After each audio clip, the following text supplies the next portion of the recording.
સૌથી મોટા મહત્વના સમાચાર સામે આવી રહ્યા છે કે વિધાનસભાના ચોમાસા સત્રનો આજે બીજો દિવસ હતો। તેની અંદર કોંગ્રેસના તમામ સભ્યોને એક દિવસ સુધી ગૃહમાંથી સસ્પેન્ડ કરવામાં આવ્યા છે।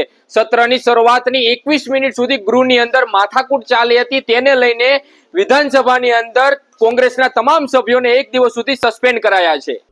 કોંગ્રેસના ધારાસભ્યોએ ગૃહમાંથી વોકઆઉટ કર્યું હતું। વિપક્ષના પ્રશ્નો ગૃહમાં દાખલ ન થતા હોવાની માંગ સાથે માથાકૂટ થઈ હતી। કોંગ્રેસના ધારાસભ્યોએ ગૃહમાંથી વોકઆઉટ કર્યું હતું અને વિપક્ષના તમામ સભ્યોએ ગૃહમાંથી સસ્પેન્ડ કરવા માટે સંસદીય મંત્રી ઋષિકેશ પટેલે ગૃહમાં દરખાસ્ત મૂકી હતી।